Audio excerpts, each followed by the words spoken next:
everyone, my name is Harshita Jain. I'm going to discuss the concept of caste system, and I'm an intern at Lexis and Company. So, under the ancient Hindu law, one of the conditions for a valid Hindu marriage is the identity of caste between the two parties. If the parties did not belong to the same caste, the marriage was invalid unless it was sanctioned by the custom. Even before the period of Dharma Sutras, 600 to 200 BC, intermarriages between the four Varnas were not allowed. In the Vedic literature, the society is classified into four names: Brahmin, Kshatriya, Vaishya, and Shudras. In the Vedic period, the class system and occupations of persons belonging to the four Varnas were not rigid. An individual was free to engage himself in any occupation, irrespective of the class to which he belonged. And there was no regulations to food and drink for various classes. There were also no restrictions in the interclass marriages. In the Shastric literature, there are various theories of the Varnas. One of them is God Himself created these classes. The Brahmanas originated from the mouth of Brahma, the Kshatriyas from his arms, and the Vaishyas from his thighs, and the Shudras from his feet. The theory is that the classes are not differentiated by birth but by their respective qualities and deeds. Thus, according to this theory, the Varnas are based on the Dharma. The Dharma of four classes are as follow: teaching, self-control, and tapas, austerities are the duties of the Brahmanas. The duties of the Kshatriyas are the study, protecting people, performing sacrifices, making gifts. The duties of Vaishyas are study, making gifts, celebrating sacrifices, acquiring wealth by fair means, and to serve the first three is the duty of the Shudras.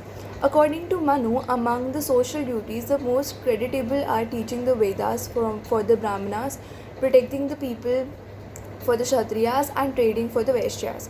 According to the Smritikars, the common dharma or the duties for all the four classes are abstention from injury to any living creature, pursuit of truth, abstaining from taking unlawfully that belongs to another, purity of conduct and life, control of organs, self restraint, uprightness, and generosity.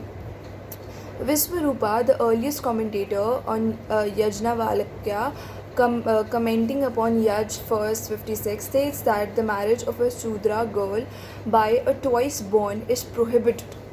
In this gloss, he reiterates that no son by a Shudra wife is sanctioned to become a legitimate son of when he is born of a wife of an unequal class.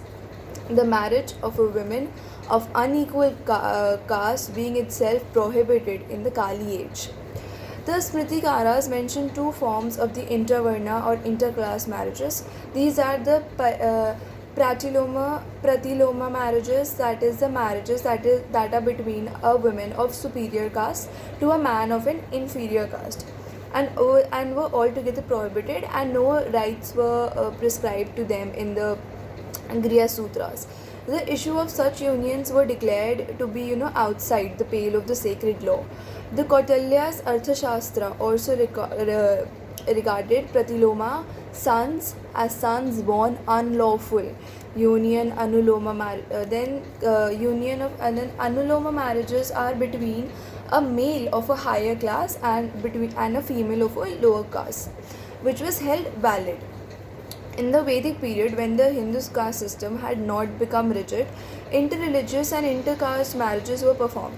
The Hindu princes have taken wives from other lands and other religions, and this practice continued to prevail till the codification of the Hindu law marriage.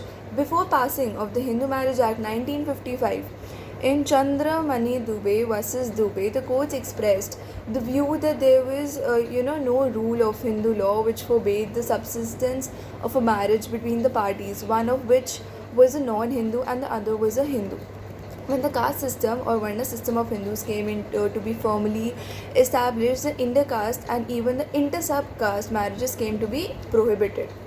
Earlier in the Vedic ages, the Hindu caste system had not become rigid. Intercaste or intervarna marriages were performed, and the anuloma form of marriage, where a male of a superior caste is married to a female of an inferior caste, was was legit. For instance, a marriage between a Brahmin male and a Kshatriya Vaishya or Shudra female, or a marriage between a Kshatriya male and a Vaishya or a Shudra female, or a marriage between Vaishya male and a Shudra female fell in this form. This was the pattern of Anuloma marriage. Whereas in Pratiloma marriages, a male of inferior caste married to a female of superior caste was not acceptable. Thus, when a Shudra male married a Brahmin female, the marriage was called Pratiloma marriage. Therefore, marriage between the persons belonging to different castes are invalid in the absence of a usage to the contrary. In a number of cases, marriages between persons of different castes were held to be prohibited without distinguishing between Anuloma and Pratiloma marriages.